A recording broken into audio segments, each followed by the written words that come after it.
That's what happens when you idolize someone, you know? Yeah. When you put them on a pedestal. Oh, and I've been let down before. Yeah. And then Big time. It's just, if you're a bad person, you're going to fall hard. Yeah. I mean, yeah.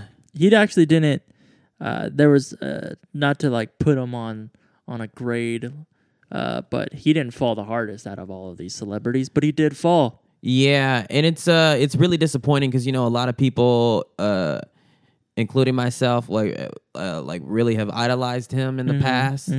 But like it's strange because it's like so obvious if you look back at the things he's created. But when you look at his content and listen to his jokes, it really. I mean, he was telling us. He was really. What was that joke he has where he says, "Women don't understand what it's like to be like you visit the island." Oh yeah, of horniness. But men are trapped there. Men are trapped there. Yeah, you're trapped there. Yeah, I ain't trapped there. Yeah, wild. It's really all of these things are heartbreaking. But I mean, for me, it's different. Like if you told the 2015 me about this, I would have been like crying probably. But like we did that She Didn't Text Back episode where I actually met Louis. Yeah, and he wasn't very nice to me. Yeah. I don't know if I told it like that, but over time I rethought about my story, and I was like, oh yeah, he kind of dogged me. I'm sure if you listen to it again, you'd be like, oh, nothing good happened. I mean, we had a great time. We were like, whoa, just because I met Louis C.K. and Chris Rock. You were in the presence of him. Yeah, but I remember at that event, he like really he wasn't trying to meet any of his fans. Yeah, and that makes me realize, it meant something. Because we know plenty of popular people on the internet or whatsoever, and even if they're mean as fuck in real life, when their fans come around, they're like, all right, let me put up some fake shit. Yeah, they're so nice. Yeah, they're like, let me like my fans real quick. Right. But if you don't I'm your number one fan at the time. If you don't even want to talk to me, it's clear. Man, isn't it weird that two of the people that you really liked, him and Bill Cosby? I know. Bill Cosby did some fucking awful shit. Awful. That still hurts my feelings a lot. I wonder. I'm just trying to understand me as an empath. Yeah. As trying to be an empath, someone who is empathetic. What is going on in that brain? I tweeted something that I then deleted because I didn't want people to think that I thought career was more important than these people that are being abused. But how do you fuck up so bad that you need a jerk off? And you're willing to ruin all your shit. You're willing to fuck up all your shit. Bill Cosby did crazy stuff. He was drugging people. Yeah, like you are that horny that you are willing to ruin your life, your family's life, the women or the men's life. You're just fucking up everything. That's how bad you need to come. Yeah, and it's really heartbreaking. And if I don't think I ever really talked about this like publicly, I talked to some of my friends, but like I realized that the Bill Cosby shit really fucked me up. Like because I really looked up to Bill Cosby. Right. Like, he's like a family member to me. Right. And when it turns out he's not like just like a pervert. Like this man is a rapist of multiple people. It really fucked me up and made me worry about myself. But luckily I like to talk to people and things. But yeah, it's crazy. Wasn't it like fucking 50 girls or something? It's a lot. And that's how many came out, and we don't know how many are true. But even if it's probably like 11 people.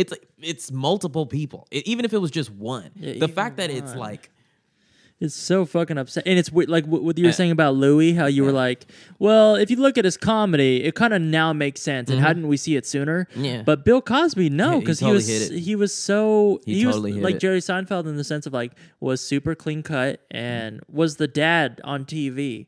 Although I didn't watch the show, but that was my favorite show, and I had to just let that go. I haven't been able to look at it since. That was my favorite thing growing up. It hurts. I was telling Ava that if because every single day these motherfuckers are getting called out every day. Yeah, every day there's a new one, and some days there's multiple. And every celebrity is like worried right now. If they're a shitty person, if they're not, they have nothing to be concerned about. But honestly, if Joe Rogan got called out, I would be heartbroken.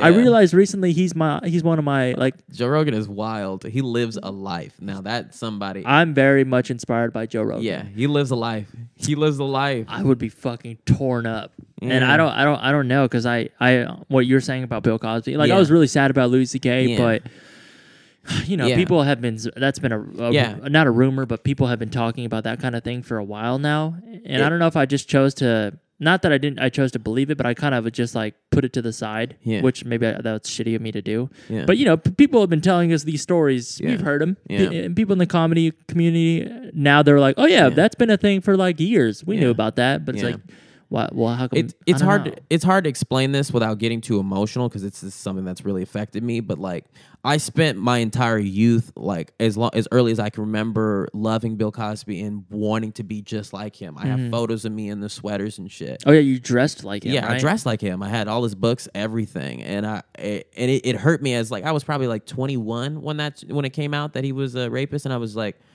I was like, what do you do when the person that you've your entire life been trying to be like is something that you don't want to be like at all? The complete opposite. Yeah, it really fucked me up. Yeah, what do you do? Yeah, it's just what I have thought to be true and what I've pulled as from a source of good and positive energy since I was like my earliest memories are me in my little pajamas watching the Cosby Show on TV, and now I can't access my earliest memories anymore. Yeah, you fucked me up, motherfucker. You really did. You fucked me up. Like really I want to cry. If I ever saw him, I don't know what I would say. Really? Yeah, I don't know what I would say. Do you think he even goes outside?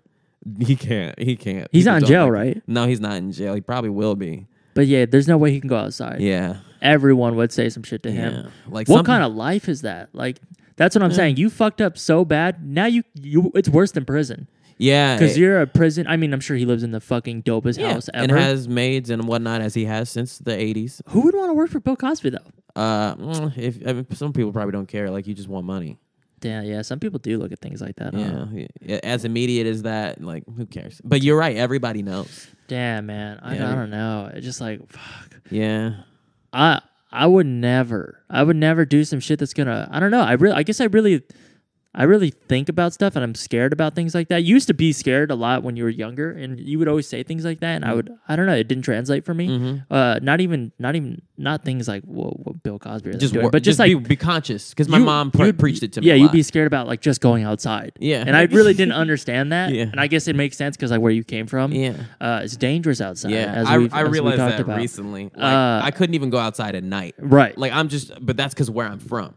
I didn't learn until we lived in Encino, and I was like, "Oh shit, I can go outside at night and it's fine. I can walk to the grocery store and get me a cheesecake." Where I'm from, you don't want to do that. But yeah, man, it's fucking. Don't hang out with the wrong people. Yeah, you have to, and that's what people don't realize. You're right. Like the people that you hang out with do impact you. Yeah, yeah. Whether your friend is the shitty one or you're the shitty one, you got to realize that. Yeah. Who's the shitty one, and you need to take them out. And it's strange. Like I try to make myself a orb of positive energy for my friends, and the people who need it the most are those negative people. And like I'm like we talked about last night. Like I'm super attracted to like angry and like this and like people like that. And it's like how do you hold on to your personal light amongst those people who really need that positive energy from you? Right. It's just life itself. I don't know if I currently have anybody in my life that is like a negative source. Yeah. I think I got rid of the last one. Yeah, you get them out during the summer. It was a summer of taking the trash out. Taking the trash out. I love taking the trash out. Taking the trash out is nice. It is. You walk back into your apartment and the smell is gone. Yes. Which I think is something that Will needs to do in his current apartment. In my current right here, right now. But yeah, sometimes you gotta take the trash out, and I don't think that's a bad thing. People are always like concerned, but that's my friend, and that's my friend. Sometimes your friend's a bad person. And I know I got sneak dissed. You got sneak dissed? Yeah. You guys not by me. But I know. Will got sneak dissed. That's all right. I'm okay with it. Lions don't concern themselves with what was it? You said that we went over this. You said this is about something else entirely. No, I know, but you said that expression. I don't know expressions. What's the end of that? Lions don't concern themselves with wolves? Opinions of sheep. Opinions of sheep. Yeah. Oh. Yeah. Like like lions. Who said that? Like Martin Luther King or something? Well, no. Even if a world would end tomorrow, I'd still plant my tree. That's Martin Obama. Luther King one. That is Obama. This is an Obama move. That's Obama hand. Yeah, the world is at a weird place, and we need some happiness, and we need people to love each other. The lessons we learn from this is don't idolize anyone. I'm at fault my whole life idolizing people, and what we also learned is that the world needs so much positive energy right now. Yeah, it's totally up to us as artists. With all of in real life, there's chaos everywhere. People in their art and the things that they consume, they don't need more of that. They need good. They need something positive to relate and feel to. Right. So it's our job as creators to do such.